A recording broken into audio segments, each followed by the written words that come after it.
Hey guys, quick language and spoiler warning. We're going to spoil all of Glass Onion, and we're also going to spoil Knives Out. So if you haven't seen Knives Out, you probably should go watch it before you listen to this podcast. But also check out our other episode on it because we covered that a while back. And just watch Knives Out because it rules.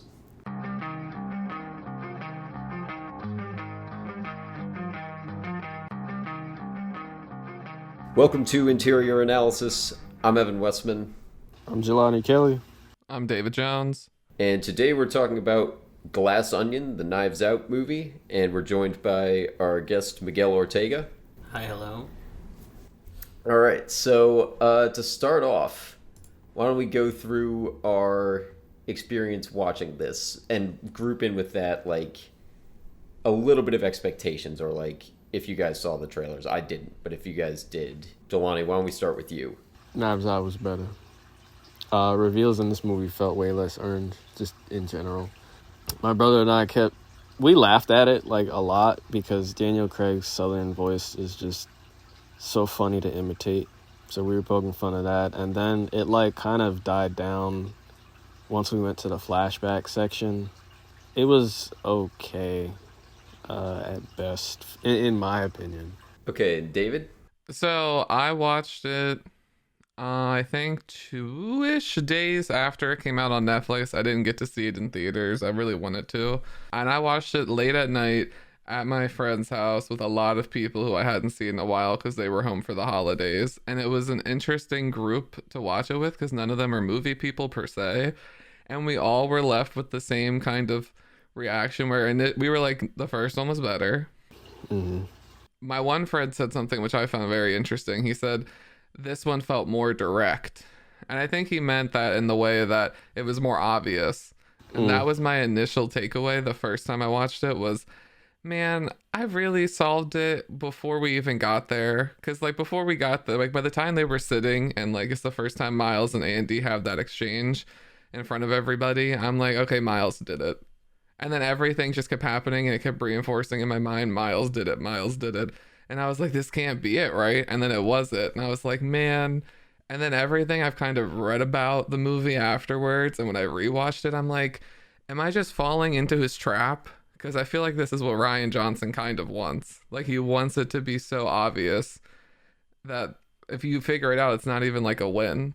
Yeah, I don't know how to feel about that. So that's why right now I have like a mix. I'm really excited for this conversation because hopefully hearing what everyone else kind of felt taking away from it will help me kind of understand how I feel. Because on one hand, I didn't enjoy it as much as the first one, even though also did enjoy like the more comedic stuff that was in this one that wasn't in the first one. But after reading it, I feel like, am I misreading this? Did I actually enjoy it more? Because I seem to be falling into the trap that every like critical analysis is making of this film. So I don't know. I don't know how to feel about it. I guess Jessica Henwick's character, so I was like, there's no way they'd make it that obvious, right? Like, I feel like I was watching her the whole time, and my brother and I both guessed her. We were like, where is she in this scene? Where is she at? Is she hiding? Is she killing someone right now? And then with it being Ed Norton the whole time, it was just like, wow, okay, really? Like, y'all, we couldn't try harder than that.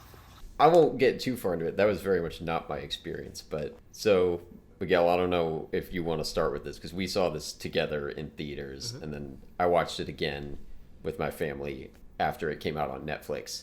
Did you watch it again or just the one? No, just the one. Okay. But I've done a lot of like skimming through Twitter and like watching other reviews about it and stuff. Okay. Well, why don't you go into like your experience with it first and like seeing Sure. it? Like, I'll chime in when. So I am a pretty big murder mystery fan. So this has been on my radar forever. And then I saw that Leslie Odom Jr. was going to be in, and I was like, okay, well, now I have to see it. If there was any chance that I wasn't going to see it before, it's been obliterated now. Going into it, I think I had way more hope in it than you did. You definitely did. We were talking about it on the way there. I was trying to measure my expectations. And I was like, you need to have a healthier outlook on movies, personally. But that's neither here nor there. Listen, man, we could get into that I have been discussion fooled later. too many times. There are a lot of Fair things enough. I'm excited for this year, but I'm going to be doing the same thing at Spider-Verse, Mission Impossible. I'm going to be having the same thing this year. So going into it, I was pretty excited about it. I wanted to see what was going to, be the funny trick and the funny murderer, and figure all that stuff out. It met my expectations, definitely. I wouldn't say it like obliterated them or anything like that, or like superseded them, but I had a lot of fun with this movie, and I totally get the idea of it being very obvious and that being very disappointing. From my perspective, at least, from somebody who was looking out for all of that stuff, it being right under my nose the entire time, because I'm the type of person that would overanalyze everything. I remember I told you I caught Ed Norton's character switching the Yes, cans. I remember that. And I remember going into your show like, he switched the cans, he fucking did it. Mm-hmm. So it was really from a murder mystery fan's perspective, this is really cool because it's intentionally diverting you away from a like obvious answer, even though all of your senses are pointing to that. And it was cool to be misled like that. I can totally see it, how it might backfire, and it might just seem like, oh, they just painted an obvious murderer. But at least from my perspective, I don't know. I liked being led along like that. I think I was on board with it in the right way, like the way that Rian Johnson wanted it Exactly. to. Yeah. Like, for one thing, I made sure not to watch any trailers to like come in as fresh as possible. I didn't want to know who anyone's role was. And I think I was pretty good with like being about on the page that I think he wanted me to be. And I think some of that is like I was saying, we were saying before, like I was trying to really measure my expectations, but also like I think part of this movie is what mindset you go into it with, because Rian Johnson's trying to trick you. And when we covered the first Knives Out, I think I brought the point up that like every mystery story I feel like has to be in conversation with basically every other mystery story that exists, because the creator has to know what tricks the audience has had pulled on them before. Yep. And I feel like that's even increased for this, because Rian Johnson already made something that was like a really subversive murder mystery. How the hell do you follow that up? Because you subverted like a lot of murder mystery things and like made it really twisty. How do you do that again and make it not super complicated? And yeah, I hear both of you guys. It sounds like Jelani and David, you both prefer the first one to this. Yeah. Consensus that I have seen seems to slightly favor the first. Personally, I'm not looking to pick sides with this, but I think maybe I enjoyed this one more. I gave it half a star more on Letterboxd, so I guess that says something. And, I enjoyed it just as much the second time. I do know that this has some more bumps, and we'll get into them. But I think a lot of your experience with this movie, like every audience member, I think it's dependent on what mindset you had going into it. Also, maybe worth knowing, since we talked about Knives Out in the past year or so, Miguel and I and some of our friends have made a bit of a, I don't know what we want to call it, tradition. Yeah. A recurring thing where we have like one of us writes a murder mystery thing, and then we'll get like 4 or 5 of our friends to play different roles, and then have some other people be like the audience, basically. That's just a little bit of context because, well, for one thing, I know Miguel, you're a big mystery fan in writing, but also like since the last time we talked Knives Out, I now have a little bit more experience with actually writing a couple murder mysteries. Not terribly like twisty ones. It's just kind of a fun thing. I'm not trying to like super trick the audience, but just a little context there. Okay. So since we're kind of already on this, Miguel, you wanted to talk about how is this different from other murder mysteries? Sure. So the main thing, and this is something that even when you're not talking about it in the vacuum of the murder mystery, is the timeline. Usually, and I can reference a bunch of stuff, but it'd be useless because it's pretty much every single murder mystery is very linear. Sometimes it goes way at the beginning, and shows you something that only matters later when you have certain information. Continues on through the murder, maybe has some flashbacks, and then has that end sequence where we know who did it, and then we go back and it recontextualizes everything. And then this does it straight in the middle, which was jarring at first, very jarring. Also, and thank you for mentioning this, yes, when murder mysteries constantly have to, not one-up each other, I don't think that's the right term, but they always have to be in conversation. Because things like locked rooms and, and twins, which, The butler can only do it once. Butler, exactly. The butler can only do it once. And now it's a whole thing. We're like, well, it's not the butler. It can never be the butler.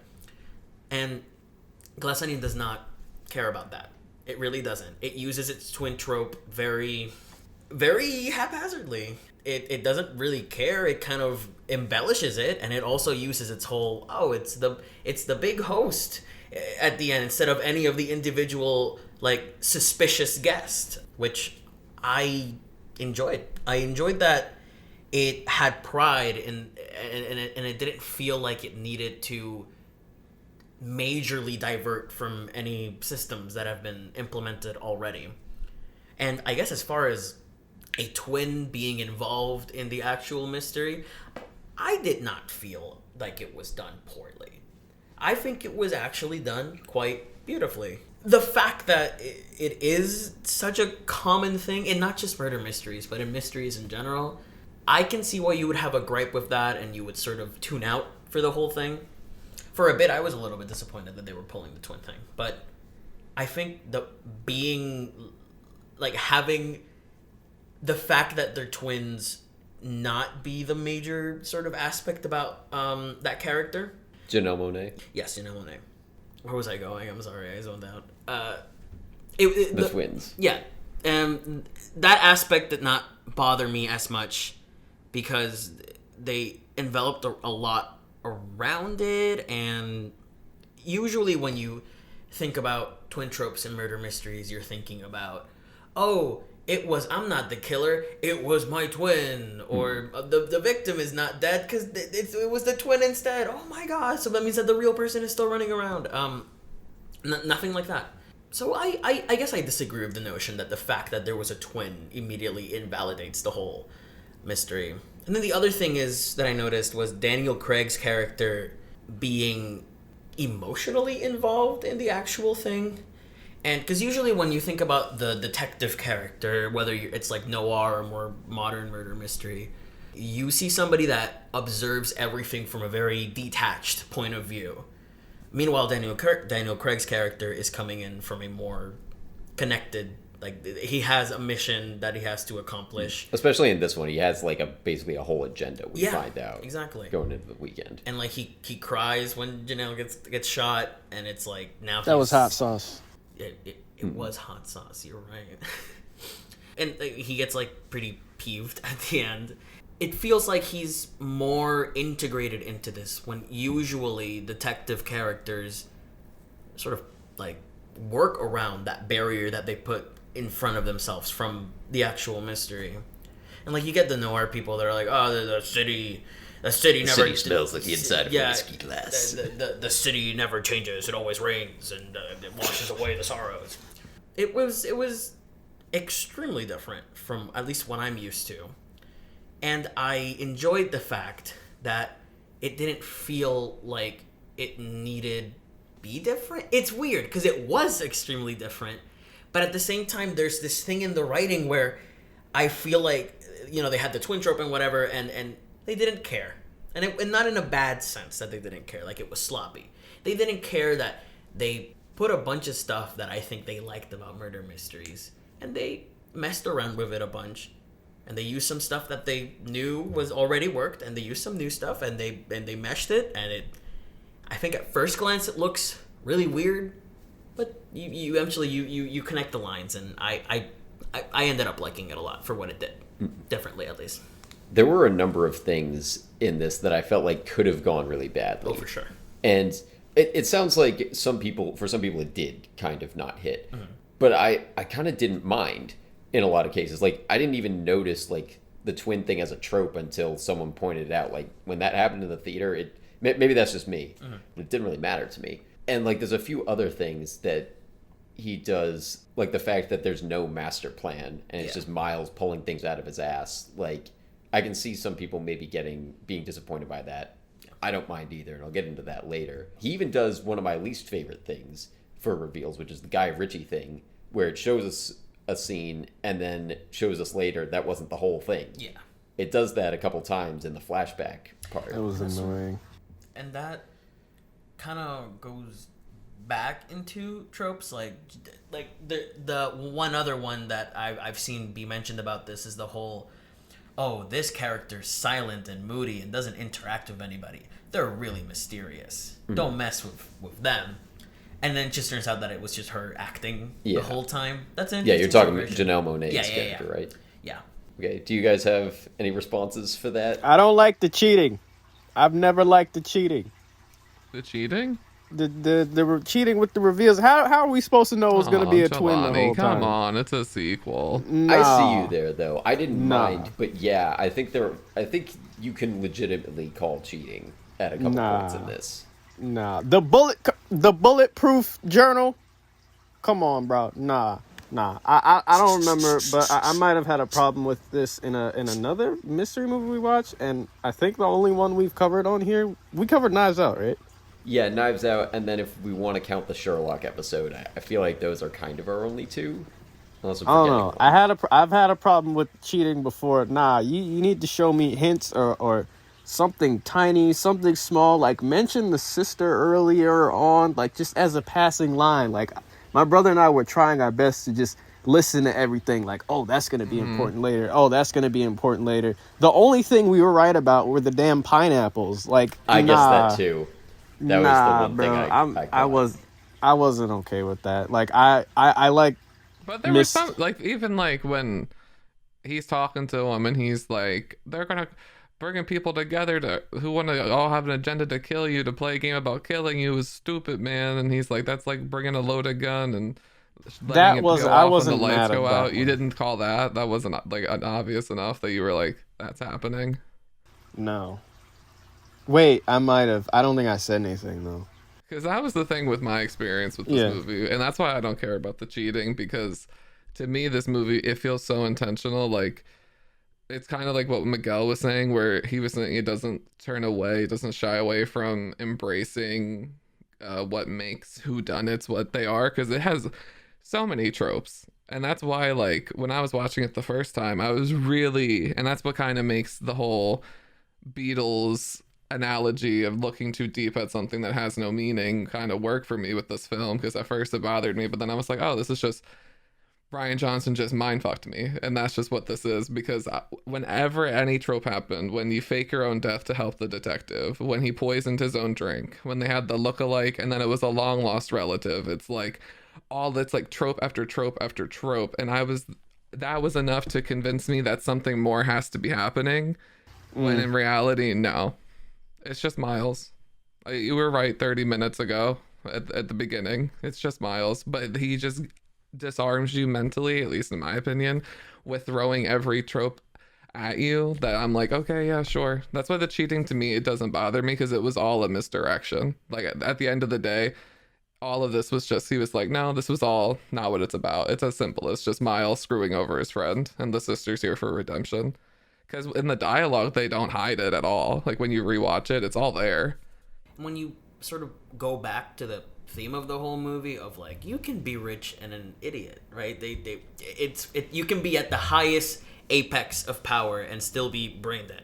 That's sort of goes in it. The whole plan of looking into how can somebody like this get to the point where they are.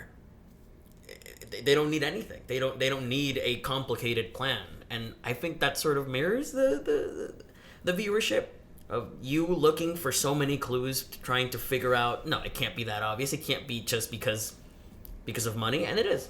Wasn't that done in the first movie though? Like, Chris Evans was the obvious answer, and he did it again. He just did what he did in the first movie as far as who did it. I don't think he's the obvious answer in the first movie. Not in the way that Miles is. Like, the first movie does enough to hide his tracks, so when they do come back and they do that kind of third act climax, this was who Grandma was really talking to, and it's Chris climbing up, and it all kind of clicks into place. You're like, oh, I see why it would be him. But with this one, like, the way he talks to Andy / Helen is clear that he knows Andy's dead and he killed her. When you put the pieces together of who showed up to Andy's house when, you know it could have only been him who did it. When you think about motive as to why someone would want to kill Andy, it's only Miles, because she's the only one that could stop him. So you guys both guessed it. Oh, yeah. Okay. And then the minute he picked up his glass and he was like, it's me, the person, it was supposed to be me who died, I was like, okay, so it's you. You're acting so great. Like, Ed Norton did that perfectly. I think I guessed it then, but I was up until that point I was still guessing Brady J's assistant. I can understand, like, the whole thrill, I think, of a mystery story, or most of it, is that you want to be fooled. It's like, it's the prestige logic. And I feel like I was trying to go into this with that, like, that outlook of, I want to be fooled. I'm going to allow myself to be fooled. I'm going to trust Rian Johnson enough, because I had the same feeling as I did with Knives Out, where, like, halfway through I was like, I have no idea where this is going. I think the moment in this one was when it looks like Andy gets shot, well, who we think is Andy. There's that shot of Blanc looking up at all of the suspects on the staircase. I was like, he did it again. Like, I don't know where this is going, but I have complete faith. But maybe if I had been going into it more like you guys were, where I was more actively trying to solve it myself, yeah, I don't know that it does the best job of hiding it. Like, maybe I would have thought that Ed Norton is the obvious one. Here's a question, though. Do you think that it being relatively easy to guess is intentional? 1,000%. Yeah, definitely. Okay. Yeah. That's like my whole point, and that's why it's like mind effing me so hard, because I'm like, it's like you should have that pride, like you're saying, if you out, because I went into it competitively because of how much I loved Knives Out. So I remember when I sat down, I was like, all right, Rian Johnson, you got nominated. And I think he even won. Did he win for his screenplay for that one at the Oscar? I don't know, but he was at least nominated. I was like, you got nominated for Best Original, and this is a whodunit, and you did that. So I'm gonna see if you can whodunit again. And I was like, I was ready. I was zoned in at everything. When Batista rolled up with his gun, pow pow, I was like, Chekhov, that's coming in. When he was talking about the lights turning off, I was like, all right, that's the gun that's gonna be fired. Boom, boom, boom. When he was like, they've come here to kill you, that's why when Blanc said that, he was like, bringing people here to kill you, I was like, okay. And then it is his glass, and I was like, okay, so all roads point to everyone else, but that usually would mean it's Miles, because I know how smart Ryan can be. And then that kind of led me to picking up on the different clues, like when he stutters on certain words, when Andy comes in and talks at the beginning and stuff, and I was like, oh, okay, this is interesting. I didn't expect. Well, that's also just Ed Norton. He has kind of a stuttery style, which is kind of what I love about him. I guess I didn't read that as like. No, I'm certain of the dialogue, because he starts character. saying something and then Kate Hudson's character cuts him off, and then the way he addresses her. Andy when she comes in, yeah.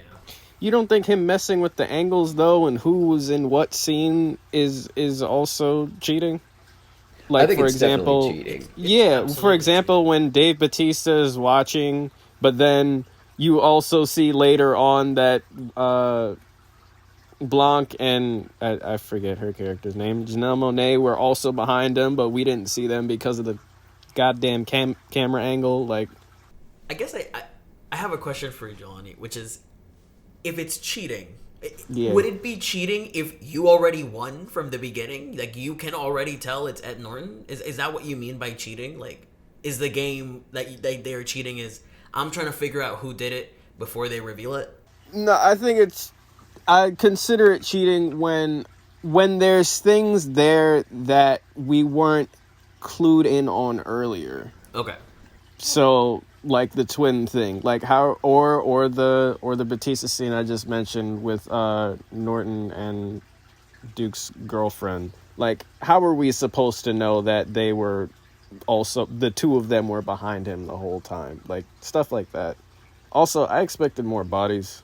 I thought Braun would bite it soon after Duke. I really Same expected here. Same here. Norton to die, like, at that dinner table, and then like, because he was still Ed Norton, I expected him to, like, be in, like, a flashback, kind of like how they did in the first one, and then be in the movie through the flashback. But them just killing Duke, I was just like, really? That's it?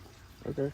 Well, even with, like, I think another body might have complicated it too much, because, I mean, we're all saying how, like, it's obvious, well, you guys are saying that it was obvious to you that it was Ed Norton, but we actually don't even know there's a murder to be solved until Duke dies. At that point, we think that is the first person who has died in the entire story. Eventually, it gets to the point where, like, I feel like this is another cheap trick that I don't mind, because I think he does it eloquently. If you just add more points of mystery or another murder to be solved, that can just kind of do this momentum thing where it's like there's enough going on, enough things that you're trying to figure out that you just don't have time to keep up. And I don't mind. That's what Clue did. Yeah, Clue is a good example of that. But there's also a good balance there, both with Clue and with this, where it's not too many. Like, I think you can get to the point where it's like there's so much happening that you just lose track. I don't feel like in either of those I lose track. Same with the first Knives Out. 6 bodies in Clue. You didn't. It's been a long time since I saw Clue. Were there really 6? Yeah, there were 6 bodies. It was the cop, Telegram, actually, I think Mr. Body, more, right? the cook, Mr. Body, the servant, Wadsworth at the end, the servant maid lady who gets choked out. Yep. Oh, and the driver. And the driver. Yeah. Wow, yeah, because there's the ending. Spoilers for Clue. There's the ending where they all kill someone. Yeah. So you have to have at least 6. Mm-hmm. That's the thing where I think Clue is my baseline for whodunits. Right. And like that to me is what had me thinking, because you guys are saying we wanted more bodies. The lack of bodies was what was enough to trick my mind into thinking like, come on, it's so obvious. They're showing you it has to be Miles. No one else is dying. It has to be someone else. And I was even thinking, like, with Clue, I was like, who's it going to be? Like, is it going to be so meta? Because, like you're saying, like, I was so convinced. I was convinced it wasn't going to be Miles when he presented his own, like, murder mystery party. And then Blanc was, like, reveals it all. And I was like, all right, maybe it won't be Miles. But then I was like, maybe it is Miles because they're showing this. And then when they had the scene later conversation where he's like, that's like inviting people to kill you, I was like, all right, is it Miles? Is it everybody else? It could go either way right now. And then I really got turned when like the first murder happens with Duke and then he picks up his glass. But like up until that point and a little bit throughout, once they like really throw all the tropes at you and no one's dying, I really was waiting like, come on, like it has to be somebody else. Like it can't be Miles from way back when. Like that was so many minutes ago. But it was. I remember my mind. And I think that's the point of the movie. My mind being blown. I was in like middle school or younger when I first saw Clue.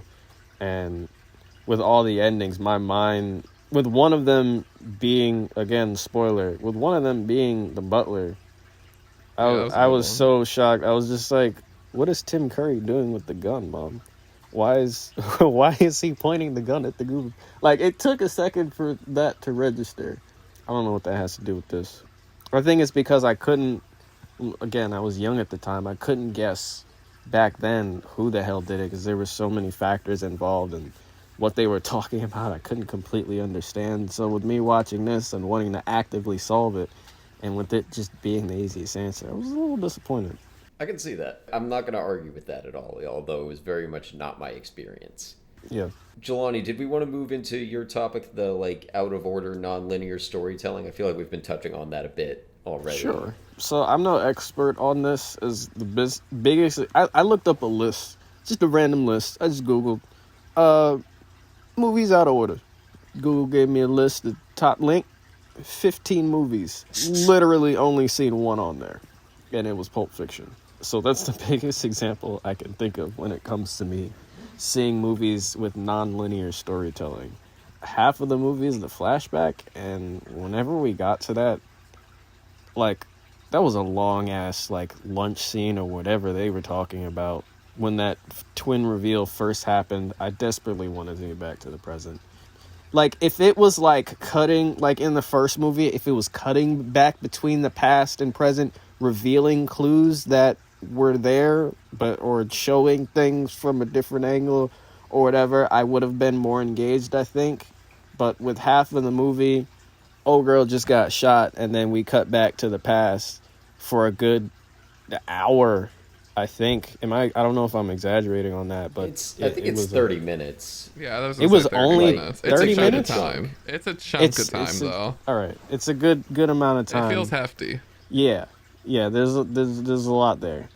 Yeah. Do we think this movie would be better if told in order, or maybe not even like linearly, but in a better order? Like, we knew some reveals going into it, like to add to tension, maybe, like the twin thing, for example. I feel like that could have been interesting if we knew she was a twin from an earlier point in the movie, and then you think, then with certain scenes with certain characters, you're like, oh, did they figure it out? Did they figure out that she's not really Andy? But when we were going to, like, by the time we got to the end of the movie, they already knew. So the tension, it was pretty much non-existent. And anytime we saw her interacting with the others, we already knew was in the past. It was pretty much just like, okay, we know they're not going to figure it out. They're not going to say anything about it. So that tension wasn't there. As it stands now, I cared for it less because it was told this way.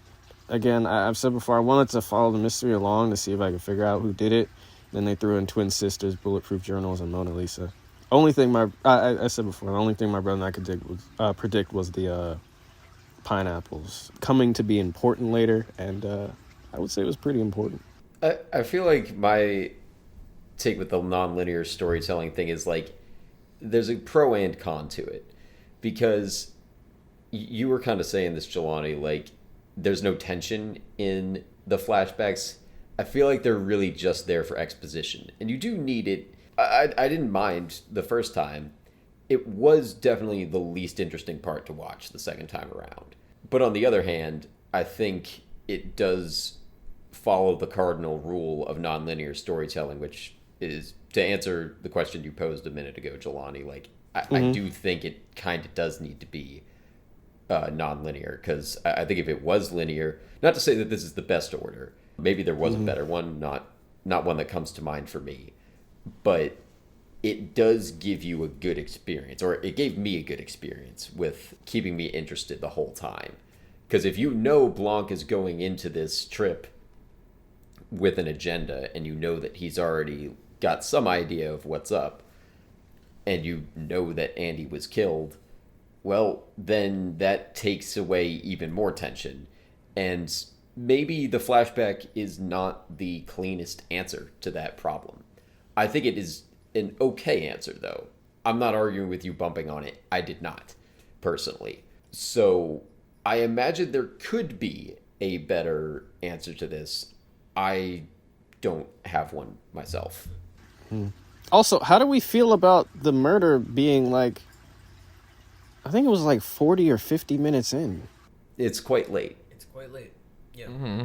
I didn't mind because, like, it's enough that, like, I was hooked the whole time. There was always some kind of dramatic question in my head.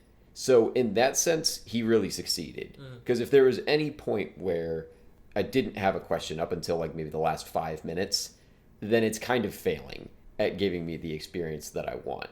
And I guess that is sort of the problem with it being predictable, because if you can predict it, there's not a lot of tension. I don't hate that it comes really late, though, because you still have the, like, mystery of... I guess the first, like, 20 minutes with the boxes is... There's no tension there, really. But I thought it was really solid character introductions. And we got an ensemble this time, which I was happy about, because no shade to the first Knives Out movie, but I was kind of hoping for an ensemble in that. And since we kind of didn't get it, I'm glad we got more of an ensemble here. Oh, you mean more of everybody in the scenes together? Yeah, like some characters I think got a little too sidelined in this, but on the whole, this was like, it was a lot more balanced than the first movie. I saw the honest trailers for it, and it said Leslie Odom Jr.'s character just lacked a personality. Yeah, he was the one I thought got That- the most slighted. I pointed that out to you. I was like, they didn't. I came in. I was excited because it was like Leslie Odom Jr. I love him so much. No, they didn't really do a lot with him. He just straight up. He's a scientist. He's a little unsure about the morality of this whole thing, and that's kind of his. Like, I don't know what else they could have logically had him do in a plot sense, because he kind of fills the one function they give him, but yeah, still, like, give him... even, like, Dave Bautista's character. Exactly. Like, he doesn't have a ton to do plot-wise, but he has a big personality. I think that's the row, and all of these people have big personalities except for like Leslie. So Yeah, think because that's what like, they should have done. especially they're together because they're disruptors. He feels by far the least disruptive of them. Yep. Like Catherine Hahn is not nearly as bad or as like big as some of the others, but she's still, you know, kind of got a personality. You can see she has less moral scruples than she probably like pretends to, and is like compromising her beliefs on some things. And yeah, we don't really get that with Lionel is the character. They said they made up for his lack of personality by just dripping him out. Yeah, Fly his clothes. yeah, like somebody who wears like what's the name of that hat that he has? I have no idea. Yeah, like I feel like that's a big enough fashion statement. You would probably have like, He looked clean. yeah, no, it looks good, but I think the costumes in general look really cool in this movie. Yeah. yeah, I loved how distinct they were. Yeah.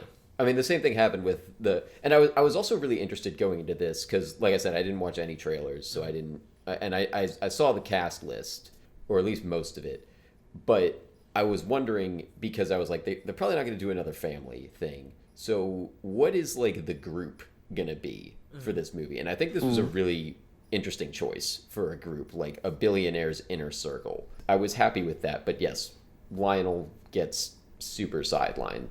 I think there were simple ways to make that less of the case. But that's all I had for that topic. I don't know if y'all wanted to add anything. No, I don't have much to say. I think you guys covered a lot of it. I'm not sure how. I've been thinking about how else you would tell this story if it wasn't non-linear, and I don't know. I think it would just change the story too much. It'd just become a different thing. And I also think, to the one point you made, Jelani, in the beginning, how it was kind of like when they went back and you saw the scenes with Janelle Monáe as Helen playing Andy on the boat and getting to hear what the different people said, like Kate Hudson saying like you shouldn't be here, and having like that context again and thinking like it's boring. I had that experience the first time, but now with the second time and reading, I'm kind of like, I think that's there to just kind of be a red herring, to kind of fluff you up, to kind of just dangle something in front of the audience to lead you down a possible road of who could have done it and what could this possibly mean, like with the whole Mona Lisa symbol. And then it'd just be like, no, it's really just as obvious as the person who's running this whole thing. So I don't know. I think on an entertainment level, this movie, like if I just look at it for laughs, because it does feel more comedy driven than the first one. Like I got more laughs out of this. With Benoit, he felt very comedic to me. Yeah. I think I enjoy it more, but if I want like a whodunit murder mystery, I think I'd rather watch the first one. Yeah, the first one feels a lot cleaner in that way, but I agree. This was more entertaining both times. Buttress it. What? Buttress those feelings. Buttress those feelings. But like part of the ensemble thing is like what I was hoping for when I saw the trailers for the first movie. We did get that this time with like big, like not just that we have a bunch of people, because I don't know if this is entirely relevant, but one of my least favorite movies from last year was a murder mystery, Death on the Nile, because everyone in that movie was so bland. And like, you know, you have a bunch of different like people from all walks of life in that movie, but it's just like they're all just boring. And these people, again with the exception of Lionel, are written to be very colorful. Like they have big personalities that are very different from each other. And I think that adds to the entertainment factor, because even though we did get that in the first movie, but again, like most of like that element of the movie really only shows up in like the first 20 minutes of Knives Out with like the intros. Yeah. So I think that does help with the entertainment factor of it. I was on board with like the humor of this movie. Like I had to stop myself laughing the second time around because the room was silent with my family. No shade to them, but like they were not on board with these jokes, and I just didn't want to be the odd one out in the room laughing. I thought our theater was pretty good though. Our theater, I think, reacted nicely, which is when good. Leslie did the what's the joke that he has with a piece of paper of something that Ed Norton's character had recommended. Oh yeah, a child equals NFT. Child equals NFT. Oh my god, I love that joke. So there's so many good moments. I loved the when Ed Norton's wearing like the robe, and then Janelle Monáe says, "You're all holding on to those golden titties," and he like kind of covers it himself. Oh yeah, I was like, they just timed that perfectly. Also, just I don't know if there's gonna be a better time to do this anyway.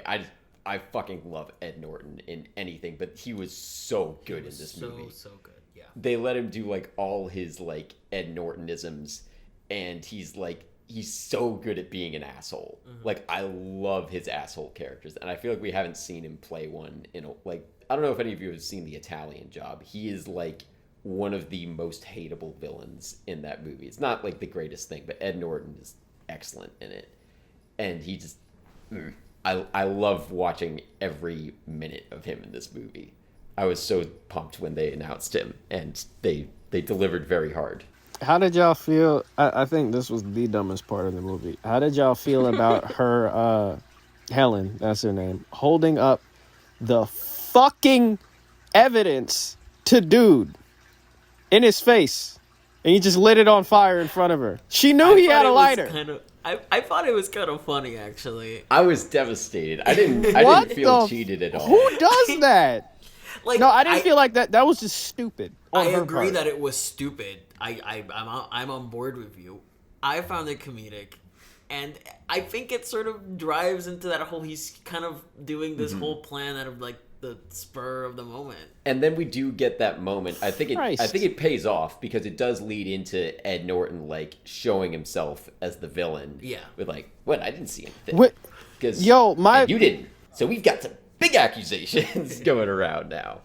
Ooh, he's so good in that scene. When he was doing that speech, my brother and I suspected that Blanc was recording it because there was a recorder earlier. Like, did they not think to use that either while he was going off with this whole speech? Like, my brother and I were just like, all right, did he hand her the recorder? We thought he was faking them out when he was whispering, or faking us out too as the audience when he was whispering to her, "It's out of my jurisdiction." This second time around, we were like, nah, he recorded it, or somebody recorded this because he's doing the big villain speech. And nope, we thought that was going to be like a fake out evidence backup, like he just lit the napkin on fire, but he just admitted to all these crimes himself. So they recorded it, right? Nope. And then she blew up the mansion. I am okay with it because ultimately it's on theme, but it is not the tightest. So I'm not really going to argue with it. I feel like that's been most of this. Like, I am on his wavelength, but I think, I can see how it's almost like the same thing I feel like happens with Scott Pilgrim, where like, if you're on the wavelength of that movie, it just rules to the max. And if you're not, you just get annoyed with it. I feel like. You think this movie rules, Evan? To the max. I gave it a 4.5 out of 5. I think it's safe to say I like Jesus it. Christ. But I do acknowledge that, like, there's a lot of places where, like, it's not the tightest. But to push back a little bit, because I hear you with the recording thing. Like, if they were all being really smart, like, at the absolute top of their game, yes, they should have recorded him. When I say this, I'm not trying to, like, come for this reading of it, because I think you have a very valid reading of it, Jelani. It does ring to me a little bit of a CinemaSins sting. And again, if that's a deal breaker for you, I'm not trying to invalidate that feeling at all. I do like, though, that I feel like it's kind of in keeping with, like, who these characters are. These aren't the smartest people in the room. That's true. Necessarily. And especially the whole point is that Miles Braun isn't. No, because to get them to tell the truth, all Helen had to do was just smash some shit and blow up a mansion. They were like, you know what? I heard him. I heard him too. Him driving to Andy's house. He had the gun. Yep, because she smashed some shit. Yep, now I'm on her side. Now, I do have a question about that. Are you supposed to feel any type of redemption for any of them in that moment? Because I and all my friends were like, they're still the worst human beings on the planet. Yeah, I don't know either. Because I was kind of like, oh, that's like a cool theme. But yeah, it's complicated, I think, because they are bad people, but at the same time, they're kind of the only ones with the power to, like, get justice for Andy and overturn this and overthrow Miles Braun. So I don't know if it's necessarily asking us to, like, read them as redeemed, but it's still an important moment for them to, like, turn it around and turn against him. Did we want to go to the glass onion symbol, David? Your topic? Sure. I'm going to talk about kind of, I guess you would say, just it's like the plot, but more so the audience experience. 'Cause I don't know another film where I can watch just the film, get the movie, get the story, get the plot, get the characters, and get the themes, but then also look at my experience kind of taking that all in and have that be reflective of the same thing to me. Like, it's so crazy. And, like, just for example, like, say I watched The Godfather, widely renowned film, big theme about family. I can watch all 3 hours of it, follow the plot, follow the characters, and derive the theme along the way. But by the end of the movie, I don't feel like mentally I now have a changed experience with family. This film had me feeling so many different types of things, trying to figure this out. And then just for the end, for the theme to just kind of tell you, you know, you're looking too hard when there's nothing there. And for that to reflect my entire nearly 2-hour experience watching this film, like, blew my mind to, like, a different level. Because I was just like, I've never had a movie do that. And I don't know how much of that you can warrant to intentional, because it's like meta on meta, or how much of that just comes kind of as a byproduct of what he did. But hats off to him. I think he's going to get adapted screenplay nomination because he deserves it. Wait, how is this adapted? This is a book? No, it's so technically, I learned this recently too. Technically, if you're doing a sequel, it goes and adapted if it's your fictional world, because it's adapting off your original characters. Really? Yep. Oh my god. There's Another one L for the original Oscars. character in Jesus this. Christ. How is That's that? the one character. Benoit Blanc will make each and every one an adapted nomination. What? Bruh. All Yeah, right. so I don't know if you guys had a similar experience with this, or if there's another movie that you can kind of think of where you were like, wow, what they just kind of learned, I literally just learned by this movie tricking me, or making me think something that wasn't there, or change how I feel. I don't know. Okay. But this was one of the first, if not the only movie that I really had that experience with.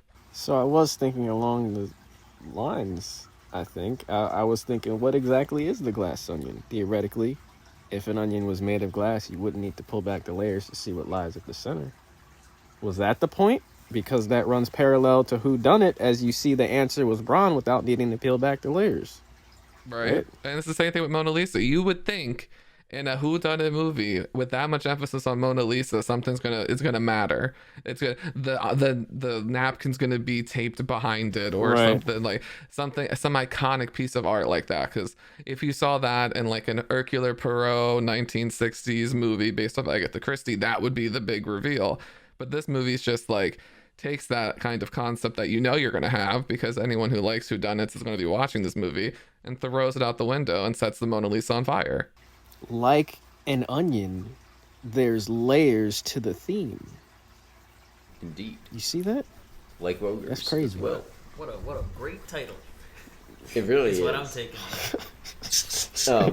I still Yeah, want to go. really. You guys weren't here. Well, Miguel and David, you guys weren't on the first episode we did. I still wish they had taken the route that Jelani I did at the end of that episode. The bazookas backwards. Yeah, like weapon and preposition. They missed their opportunity to just make the goofiest combinations. Wait, what are we talking about? remember I don't know if you remember this because it was a while ago when we first did Knives Out, we spent like 5 minutes just riffing on like titles for the sequels. Oh yeah. It was just like combinations of like prepositions and weapons. I feel like Butterfly knife diagonally. If they get to like number 8. The one you told me was bazookas backwards. That was my, I think it was bazookas behind was my favorite one I came up with. R.I.P. to that trend. But yeah, in terms of the glass onion sequel or symbol, I really like it as a symbol. For one thing, it's showing like that it can be dangerous to put people like Miles Braun on pedestals to the point that like I feel like it's almost the same kind of danger as believing in magic. And I don't know if either of you that just saw this on Netflix felt this, but I felt it really hard because the week this came out in theaters was like right at the peak of Elon Musk, just fucking up Twitter so hard. Yeah. And the comparisons have been going absolutely. I was going to ask about that. And of course, it's complete coincidence. Mm-hmm. I think that I've seen a couple of things that are like, "Oh, he's calling out Elon Musk." It's like, okay, he didn't write the movie 2 weeks ago. No, exactly. Bro. Yeah, he didn't.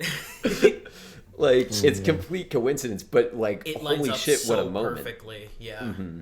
That's why they should have. Well, not the only reason. They should have just let this movie be a theatrical release. But like, imagine how much fun. I agree. I think it would have done really well. Yeah, it did great for the week it was there, and like a lot of people, I think, would have. The first movie did so well. I don't get it. Netflix is making a lot of dumb decisions like that right now, I think. But that's another question. It did just come at this moment where we all, as a culture, were laughing at this billionaire that's been hyped up to us as a genius just be revealed to be like he has no idea what he's doing. Mm-hmm. And that's exactly Miles Braun in this movie. Yep. Is like he's just pulling everything out of his ass. And the line, like, you're one murder with any panache, and you stole the whole idea from me. He has, like, no originality.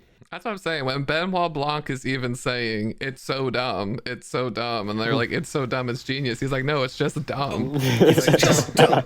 I love just that plain line dumb. so much, by the way. That's and I when feel I'm like, okay, maybe I'm watching this wrong. Like, I was like, Ryan, I think you got me. Yeah, he's almost trolling us with it, almost. And I feel like you, Miguel, I feel like you said something about it when we were walking back from the theater. Like, it was. I vaguely remember doing this. I think it was something along the lines of romanticizing a murder plan is such a common thing. And usually that whole thing of like, it was so simple. We were going in circles. Beautiful. And him going like, no, it was just dumb. It felt like a direct jab at people like me. And I liked being punched in the gut like that. I thought it was really cool. I really liked that line. I think it works very well. Yeah. There's a lot of great lines in this movie. The glass onion was the friends we made along the way. Yes, sir. Yes, sir. Yeah. Or the friendships we lost along the way, probably in this case. Yeah. Yeah, I wonder though, like if the kind of like ethos of this series, and maybe it's 2 installments in, it might be a little early to say, but I feel like audiences and a couple of characters in the movies have kind of pointed out that Benoit Blanc isn't like that brilliant of a detective, and I'm wondering. Really? I don't think that's what they're going for. Absolutely. I've seen some the people scene say at that. the dinner table. I'm not saying that I agree with it. I have heard this criticism, and I think Marta says it in the first movie. Like, you're not actually that good of a detective, because in the first movie he doesn't really solve the mystery. Yeah. If like I've at least seen that reading. I don't know if I personally agree with it, but I've seen that reading, and I wonder if like what this series is going to kind of like the kind of overarching theme throughout it. If it's going to be kind of that like brilliance doesn't always look like brilliance, and like especially in this movie I feel like it's posturing that like something or somebody that looks smart, it might just be a veneer. The teeth? Like with both of them, we haven't had across these 2 movies, there hasn't been any character with an elaborate plan to do anything. It's the closest you get to it, I think, is Chris Evans in the first one. Yeah. But even his plan, like, there's a lot of kinks that get thrown into it. And I kind of like the acknowledgement of that. Like, It reminds me of what we talked about when we did The Dark Knight, and we were wondering, like, how much does the Joker actually plan? And, like, he can't really plan all of that. Like, he doesn't know exactly how everyone's going to react at all these points. And I feel like with a lot of mystery stories especially, but there's other ones too. Like, even another thing we covered recently, Seven, has a villain with a very detailed and thought out plan, and he still has to kind of like do some pantsing, as we say in writing. There is something fun to the idea of like, oh wow, this like elaborate plan was there the whole time, and you see all the pieces come together. I do understand the catharsis of that, and there's some movies that it's like watching a Rube Goldberg machine. Mm-hmm. Yeah, exactly. And like it can be really fun to see that done well, and especially mysteries are there with that. Sure. At least one that's done well. But I think it is a little bit more like, I wonder if Rian Johnson is kind of trying to demystify that. And I think both sides of it are valid. Like, just thinking about like stuff that I feel like I've seen in real life, I feel like it's just as often the case that like something that seems super complicated is actually simple, and just as often something that seems to have a simple explanation actually has one that's a lot more complicated and nuanced than people give it credit for. So maybe he's just trying to like tip the scales. I could also be very wrong on this, and I think it's too early in this franchise, like its life, to know that, because we only have 2 movies. I think there was I forget what writer said this, but like, you know that it's like a common theme among movies when it's like 3 of them. Mm-hmm. When it's 2, you can't really tell if it's just like, is it the writer? Is this just kind of his style, or is this something that he's actually trying to implement as like ritual? Right. For well, it's a rule of pattern. Exactly. You can't have a pattern until there's 3. But what I will say is that I think you're onto something. I think I like that idea that he's trying to take things from mysteries that we almost take for granted and sort of twist them a little bit and show that there doesn't need to be any complications, or people don't need to be geniuses for interesting murders to happen. What I will disagree on is that Daniel Craig's character is definitely painted as being brilliant. Yeah. What the hell? I'm not disagreeing that he is smart. Okay. Point taken. I could go either way with it. I'm not going to like disagree super hard that he's portrayed as not brilliant. Mm-hmm. I think the reason people misread it is because they lean into the comedy when before, and if you were to see Hercule Poirot, he would have like the waxed mustache, he would never crack a smile, it would be a stern look, it would be intense talks, where like Benoit Blanc, there's so much personality, and I think people misread that, and like his overall goofiness for stupidity, but he's very smart. That fake dinner murder scene was like, how is that not evidence enough? Yeah. He figured it out before dude even like finished his sentence or his whole monologue. And there was a hot second there where I thought they really killed Ed Norton's character. Like, my brother and I were both like, nah, that's a real arrow, he's really bleeding out. And then he got up and kept moving. I was like, oh, okay. That was back when we thought he was gonna die. But that dinner scene alone where he was just like, nah, Birdie did it. It's Birdie. Well, that could have even been another thing that, like, I don't know if we want to call this a low-hanging fruit, but another thing he could have done is if that entire murder mystery that Ed Norton writes or has written. No, he ordered somebody to write. Gillian Flynn. It could have been another thing where that just foreshadowed the entire rest of the movie. It's like, Birdie J did do it, and she kills Ed Norton later. That could have been like just another route he could have taken, which could have been fun. Yep. I'm glad he didn't, but it could have been fun at the same time. Also, I think we knew the entire time that Smoker dude was just a red herring. Just a random red herring. Yeah, I loved him though. The guy who just, oh yeah, he's here. He's just like going through some shit. Yeah. I'm not here, guys. For like a little bit, I turned to you and I went, him? No, they wouldn't do that. I was feeling basically the same. But I liked that there was an element that was not involved at all. Mm-hmm. Like, there was literally nothing to do with anything, and I enjoyed that they made a joke out about that. And it's playing in genre so perfectly, because like we've all probably at this point, most people have seen the murder mystery where it's like It was the this guy gardener. off in the corner. Yeah. I feel like that's kind of like the basic, like the mystery book you read as a kid, like a fourth grader. That's the a very, middle grade mystery book. It's like that's a very novel way of doing it. A lot of novel-based murder mysteries are like, and there was this mailman, and he came in every day, but there's nothing. We're not gonna name him. And then at the end of the movie, oh, he's actually an escaped serial killer that we've been chasing this entire time. Right. Or the Scooby-Doo episode where they only have 2 non-Scooby Gang characters, and it's like, well, I guess it's just got to be one of these two because there's nobody else in the in this episode. I loved him being there. I thought that was spot on. Did we have more with the glass onion theme or symbol? The joke that I told you when we were on our way to the theater was like, oh, it's a glass onion, because the more you peel it, the more you get hurt. Oh my god. I don't remember that, but I believe you. I think I was just so focused on like measuring my expectations. I probably I might have tuned you out, or I just forgot. I don't know, because you remember I was so nervous. You were very nervous. I just so didn't want him to fuck up. Yeah, and I remember you turned to me halfway through the movie and you went, "He did it again." Yes. Yeah, the moment I was talking about earlier. He's a believer. It's not that I don't have faith in Rian Johnson or that I don't have hope for it. I've seen so many times that there's something I'm excited for that should be good. Like I said, I'm going to be doing the same thing going into Dune 2 this year, John Wick 4.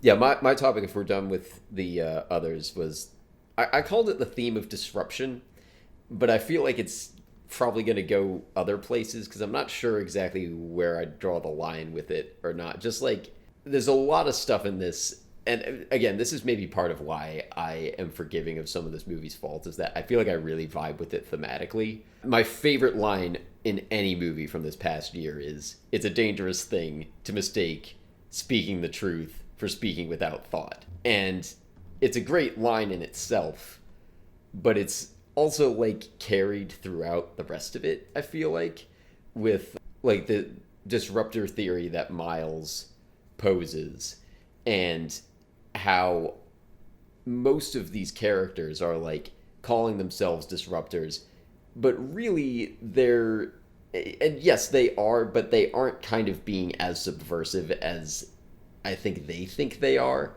I noticed that it's not entirely true, but there's kind of characters that are there to put out fires for other people. Like Peg is there and they have her literally putting out a fire. Like, that's her with Birdie. Lionel is kind of that for Miles, and I feel like you could say Whiskey is kind of that for Duke. Cleaning up after them isn't, or like putting out fires, it doesn't apply to all of them, but they all kind of have to deal with like the scraps of this other person's, like the aftershocks of their disruption, where like they're all kind of suffering because this other person is just like trying to stir shit up in whatever field or whatever way that they do it. So I don't know if there's like a model of like positive disruption that Rian Johnson is posing here. I was trying to like break that down with like, is what Andy does at the end, is that him saying this is positive disruption? I'm not sure. I was trying to figure out what the theme is trying to teach or say, like with disruption being the thing. Like, does he want us to be disruptive? Well, to Evan's point, there's only like 3 characters here that are really disrupting. Like, because all of like the hang-arounds, like they all live in the ecosystem that Miles has kind of tailored for them. So he's a disruptor. Blanc's not supposed to be there. He's a disruptor. Andy's supposed to be dead. She's a disruptor. You could argue Duke becomes a disruptor but we only kind of get that contextually when it's revealed that he found out the evidence that Andy was dead, and then he dies shortly after. I mean, I think the irony is very intentional that the other 3 kind of are allowed to be called disruptors because Daddy Miles gives them the title, but they all live off him. And then as far as Miles and I think Andy/Helen specifically, it's like, it's her line to me. She said, you can lie for a lie, but you won't lie for the truth. So you decide. Yeah, I feel like that ties into this hard. You decide. There's no good or bad. There's how far will you go for whatever it is, or whoever. And I'm trying to see, like, especially with that line about you won't lie for the truth. if we want, let's just take this as a given for a second, for the sake of argument. Let's say she is the model of positive disruption that he's putting in this movie. I feel like if that's true, where she sets herself apart from the other disruptive people is that she is, to me, it feels like she's taking her ego out of it a lot more than they are. I think you could argue that she has some ego in there, and it's not self-serving. I don't know if she has any way where she could spin this to, like, get something out of Miles. Like, I guess she could just blackmail him and try to get millions of dollars from him. But all of the other characters in this, like the whole disruptor group and kind of all of their subsidiaries, or whatever we want to call those other characters, they're all kind of going along with things to protect themselves. So it's like the disruptors, their egos are so big that they're just wrecking stuff for other people. I think I also, on second thought, I kind of want to lump Claire in with the, like, Catherine Hahn's character. Okay, thank you. I think she's kind of on the more, like, victim side of it, because she's kind of getting screwed over by Miles, like, in a similar way to Lionel.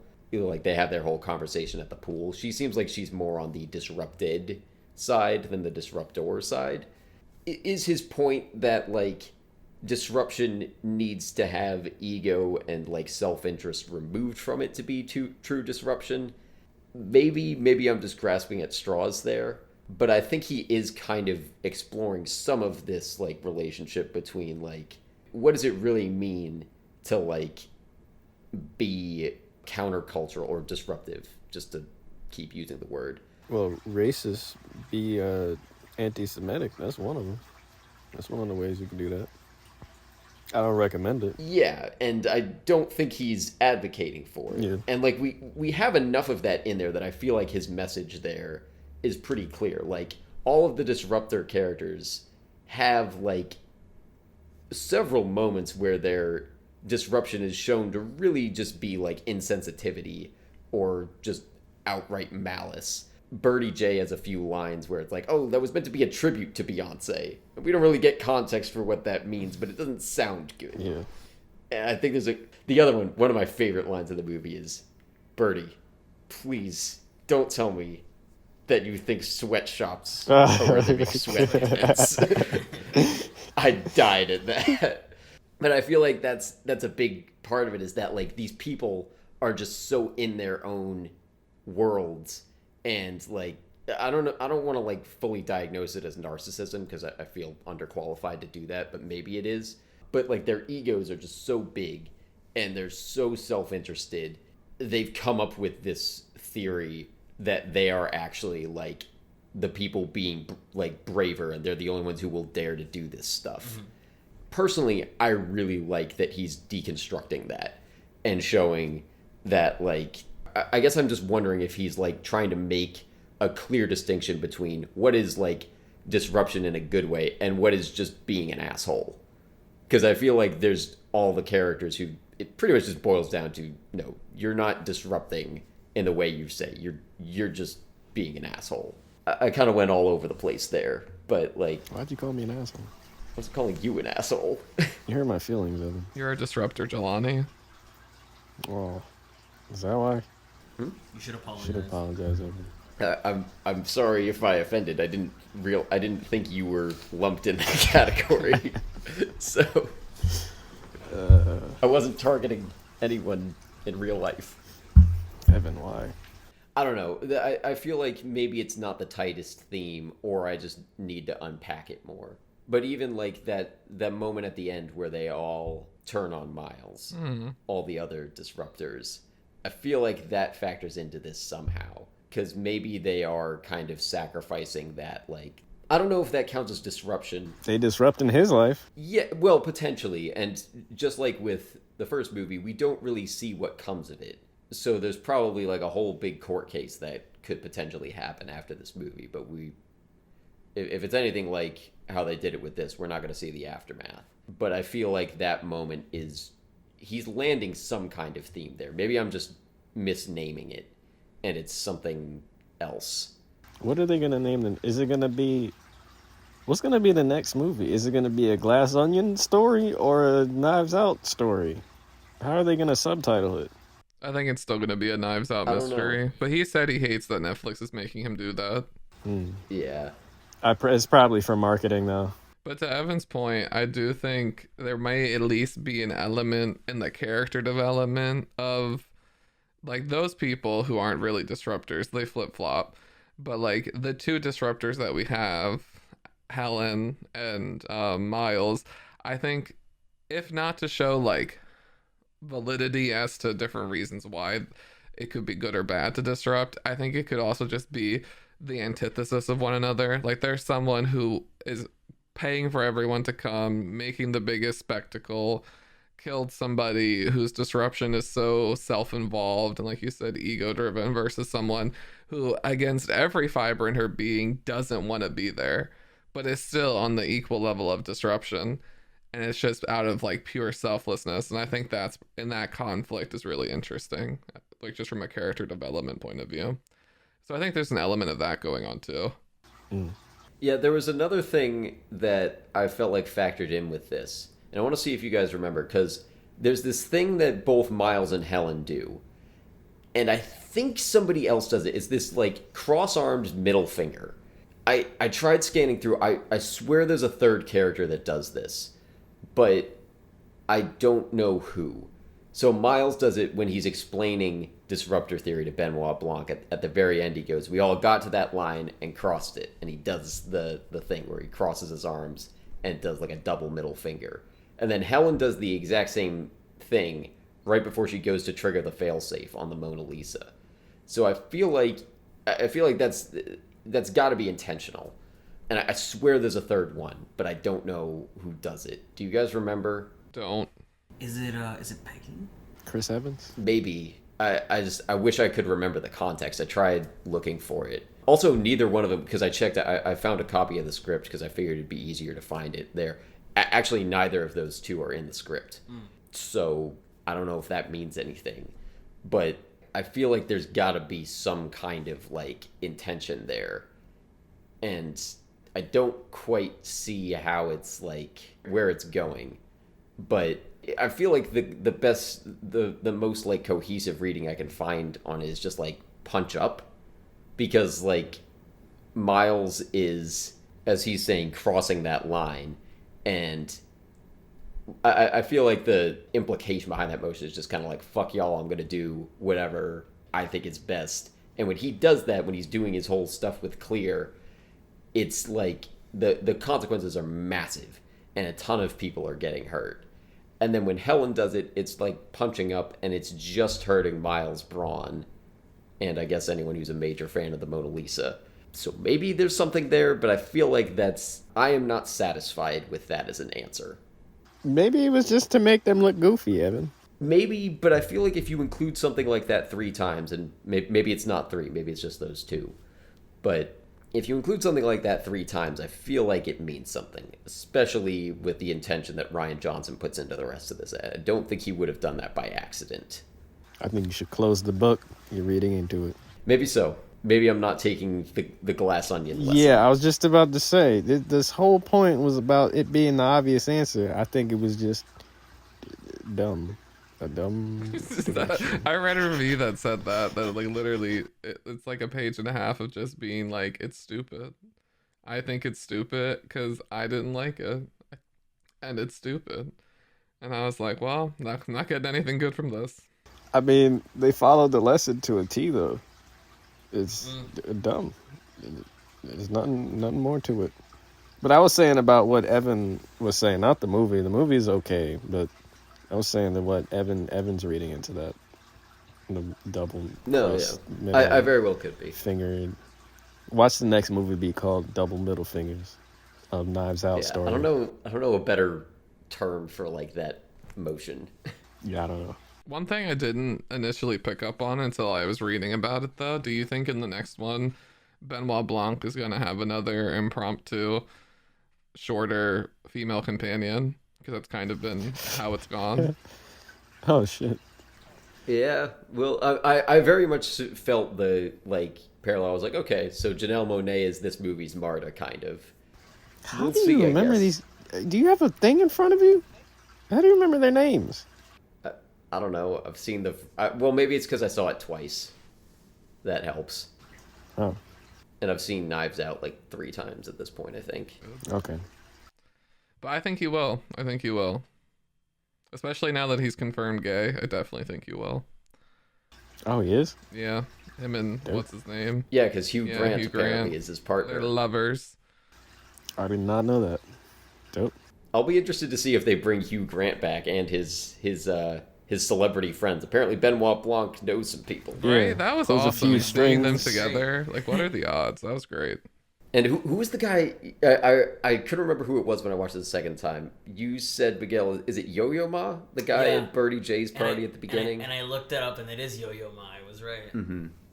Also, I don't know if this is exactly on topic, but when Ed Norton says that it's Philip Glass doing the hourly dong thing, that's actually Joseph Gordon-Levitt, apparently. Because I guess he has to cameo somehow in every Rian Johnson thing.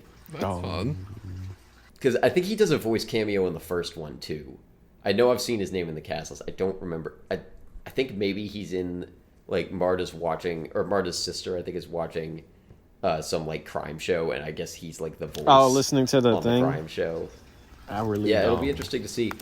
One of my friends, I was talking to someone about a week ago, and they were saying, like, it would be really cool if Daniel Craig gets so well known that he, like, or if Benoit Blanc, gets so well known that people forget that Daniel Craig was Bond, and in, like, 15 years, Dude, I hope so. everyone's like, oh, he was Bond? Benoit Blanc?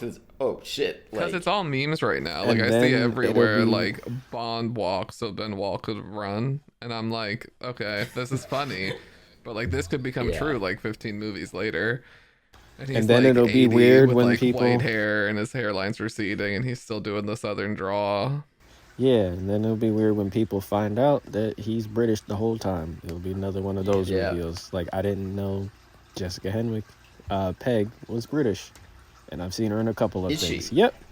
She was Colleen Wing in Iron Fist. She was, I don't remember her name. Not good with character names. She was in The Gray Man as well as, like, Lloyd's handler. I yeah. heard that Or was whatever. bad. How was that? Evan hated it. I was okay with it. Oh, it was the worst movie of last year in my book. Okay. Mine's Hugh No. Laurie. That's the one that I was shocked by. Because I know him from, like, House. Oh, He that's was the a one who I- got me American too. I know him. When he accepted his speech and he Yeah. started talking, I was like, whoa. Yeah, I was like, It kind of "What? feels like when your parents No!" tell you Santa's not real. You're like, huh? Really? Yeah. What Betrayal. is this?